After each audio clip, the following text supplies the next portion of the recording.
Happy New Year, Forsen. I think you will find this video interesting as this game was relevant at the start of the last decade. At the start of the last decade. The rise and fall of the first group esports. Oh yeah. Group is oh my god! Why is the quality for ants? This was just the quality back in the day or what? No wonder they fucking died. In many ways, Starcraft gave birth to esports as we know it. From literally being launched into space to drawing thousands of rabid fans to arenas, it was a legit esport before the word was even invented. In terms of the sheer number of participants, the coverage, and the money at stake, Starcraft used to be the biggest esport on the planet. But now, it's hard to feel like it really even matters. So what happened? What toppled the king of It paved the way. It paved the way for other games, honestly, in terms of esports. Even though, like, to give games you an like idea of just how Counter-Strike huge Starcraft was, is older 120,000 and people showed up to watch the Starcraft the Sky production Pro value was Finals just in over the top in 2005. Starcraft. That's And then 40,000 every more other event people than were copied in that the shit. arena for the Super Bowl that same year. Meanwhile, Quake this didn't year, have the production Starcraft value for streams those were saying lucky to Quake. even hit I know it was before, 85,000 people. but it didn't have the And production that's what value we people had in watching from the Starcraft. comfort of their own home. That But was to when Twitch understand was why Starcraft fell, starting to you have get to understand what made it going. so great in the first place. When Brood War came out, about a year after StarCraft came out, the game became really popular in Korea. So popular that even people who didn't play computer games knew about it, and they even knew about the best players, who they were, because they were on television so much. Back when gamers were still considered basement-dwelling losers in the West, pro StarCraft gamers in Korea were revered as gods. Got in a taxi coming from the airport, and there was a poster, and I think it was a boxer advertising something or other, and you know, I think I made some sort of remark, and the taxi driver then proceeded to tell us that he was training to become a professional gamer, and this guy was probably in his 60s, and yet here he was, you know, going down to the LAN cafe, the PC Bangs, every other day after work to practice Brood War. And it was only then I suddenly just went, okay, this is kind of crazy shit. This is way bigger than it is in the West. The best of the best were given the title Bone Dry. Well, that's title kinda that sad, came from right? holding the love of the people. Like, not you cannot just do dry it. statistics Like, there's no way you records. can do it at And that in age. Korea, StarCraft But he matches really were wants broadcast to. on television and eventually spawned entire He doesn't want to channels drive a dedicated taxi to anymore. broadcasting He wants the to be a pro gamer. Korean StarCraft teams were StarCraft. even sponsored by corporate giants like Korea Telecom and South Korea Telecom. So what happened was these PC Bangs sprung up all over Seoul and all over Korea, which They don't have allowed an old players to people go league, in no. and spend They free have time at very little women's cost on league, high-quality think. PCs at the time anyway, and they all Small came one. preloaded with Brood War. So suddenly you've got all of these things combining: TV looking for, you know, new stars, sports people looking for new sports stars, brands looking for young males in particular, but also women, to advertise their products. And here comes this massively popular, effectively free game that people can play in PC Bangs. And so it was a perfect storm. All of these things combined to allow Starcraft and Brood War in particular to just rise up out of nowhere. And within a couple of years, they had TV stations devoted to the games and to the leagues. By the mid-2000s, StarCraft had a fully built-out esports infrastructure in Korea, one that was used as a model for the West. But StarCraft got so big so fast that there was little room for growth. By 2006, StarCraft hadn't been patched in 5 years, which is insane given how often games get patched these days. I don't agree with this. Killed by its own creator.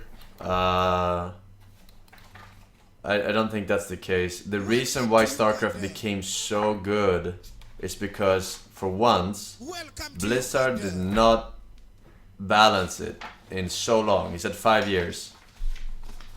It balanced itself. And the only way people made it better is by making custom maps. But it was perfectly balanced. Like, the win rates between everything was perfectly balanced. It was crazy. It was probably 90% fucking luck on their part, Blizzard's part, as the StarCraft community but it was so concerned, balanced. You haven't the seen game had a been figured out. balanced game There like were no more StarCraft new 1 moves to make, no more new strategies ever, to almost. develop. That is, until Jaedong showed up. Jaedong was the only one who could kill Flash. Jaedong's rivalry with Flash, the greatest StarCraft player of all time, revitalized the game.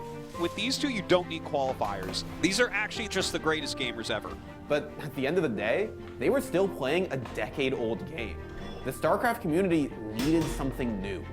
Hell, it's about time. StarCraft II Wings of Liberty was the beginning of a new chapter for the game. Slowly but surely, it pushed Brood War out of the competitive arena. And for a few glorious years, StarCraft II was the biggest esport in the world.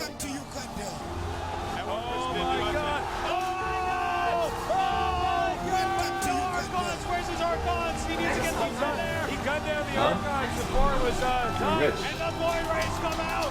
And Archon goes in. And Archon goes in. Get in there. Oh my God, what are we seeing? It looks like this is madness. Oh my God, it's gonna kill us army. Oh, the BCs are all going down. I can't believe what I just saw. And unlike Brood War, Wings of Liberty was bigger than just South Korea. Guys, make some noise. Stefano is the Best WCS foreigner. European champion. StarCraft II was unstoppable. Art of StarCraft. At least until Heart of the Swarm happened. Heart of the Swarm was StarCraft II's first expansion, and any hype the community had going in was quickly deflated by a pretty severe drop in game balance. The big problem were swarm hosts, a Zerg-only tool that could basically spawn infinite units without the need for gas or minerals. The swarm host, I think, is the worst thing to come to StarCraft 2. And if all that is gibberish to you, all you really have to know is that swarm hosts were broken. I don't think he has any plan. I've lost all comprehension of what he could do from here. There is no answer. I really feel there is no answer. Swarm hosts meant that every Zerg player just wanted to slow the game down to a crawl. And who could blame them? If it worked, they were gonna win the game. G, Firecake takes game at number 1, and he knew that for a long time, as did we, but Yeah. in the end, Kinda patience wins out. And sure, kills there was a the cool shit. match The every audience once system in a for while, 1 hour but 45 most minutes people were watching complaining that fucking StarCraft just Lidl wasn't fun to watch Zerglings anymore. crawl This up game every is not the most 10 entertaining seconds. game we've ever seen, to say or the 15 least. seconds. They are playing exactly as they should be. At least for the last hour. Well, they're playing as they should be if they want to win. I don't know if the viewers would agree. This is how they should You were play. Zerg though. And Yeah, as but I didn't StarCraft's play popularity Heart of began the to Swarm. wane, more and more players Stopped right began to before. retire. I am not going to continue as a competitive player. This was also It's just gotten to the point where competition before. is not enjoyable for me anymore. Fan favorite Stefano, for example, jumped ship live on stream. The reign of Stefano has come to an end. That is an end of a very special era for that young man there. He's accomplished so much in his StarCraft 2 career. He's been the guy, he's been the player. He's made a lot of money playing StarCraft 2. He's not enjoying it as much as he used to. By 2015, other games had risen up to take StarCraft's place in the esports world. Heart of the Swarm crippled the game, but Blizzard was hoping that their next expansion could revive it. Do you think maybe the Legacy of the Void has legs? Do we feel like that's the case? Absolutely. Forsen. I think the biggest I'll have question you will know be how my much record and for against how long. Stefano is It's positive. always going to be one of those top 5 games. Over the next few years, Blizzard tried to make the game faster, to bring it more in line with the StarCraft that everyone fell in love with. But their next decision put the final nail in StarCraft's coffin. In 2016, Blizzard region-locked StarCraft 2 tournaments. That meant that Korean players could only play with other Korean players in Korea for tournament purposes. It was supposed to introduce some regional diversity into StarCraft's pretty Korean-dominated competitive scene. Ladies and gentlemen, MMA, he is back. He is your Season 3 World Championship Series Europe champion. What Blizzard didn't anticipate is that it created a sort of vacuum in South Korea. All of the new up-and-coming South Korean players could now only play against the veterans who'd been dominating the game for years. Yeah, I mean, I think it's definitely unfair, right, on an individual level. Koreans are subjected to a different set of rules than foreigners, a much stricter set of rules. Like, intuitively, that will just strike a lot of people as being unfair. In general, as the Korean scene has progressed, the lower tier... The reason why they did this is to try and save the game, actually.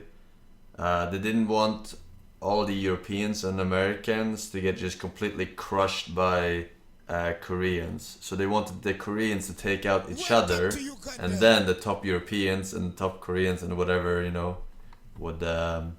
because no one wants to watch a tournament no European, some Europeans, but most Europeans would like to cheer on a European person. Americans would like to cheer on an American person, right? You know how it is in esports. And when you have a tournament full of top 8 only Koreans, it's kind of lackluster for the rest of the world, right? So they wanted the Koreans to take out each other and shit. Without new blood, so this the was game stagnated.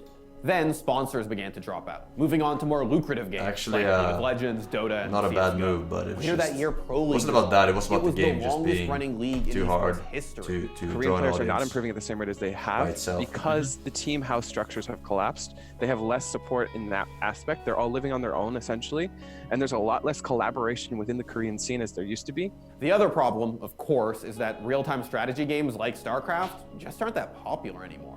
They're fast-paced and complicated, and they don't really lend well to a pleasant viewing experience for a newcomer. Die-hard Starcraft fans stuck it out, and the scene isn't without its bright spots. The game still has a following all over the world, with nostalgia keeping the grandfather of all esports afloat. But there's still that nagging what if. What if Starcraft didn't fail? And what, if anything, could bring it back to its former glory? In 2017, Blizzard made Starcraft free to play, and they introduced the War Chest, a crowdfunding initiative that attempted to make the esport more viable. But Blizzard can't turn back the clock. The fans are dedicated, and the game is still great, but it'll never be as huge as it once was. Starcraft will always be the granddaddy of esports, but its glory days are over. Thanks for watching. If you want more content like this, hit the sub button and ring that notification bell. For unique But bite-sized it wasn't videos for you won't nothing, as I find said. anywhere else, It did pave hit the up our way Instagram, for Twitter, how and Facebook production pages. value was set up for esports in general.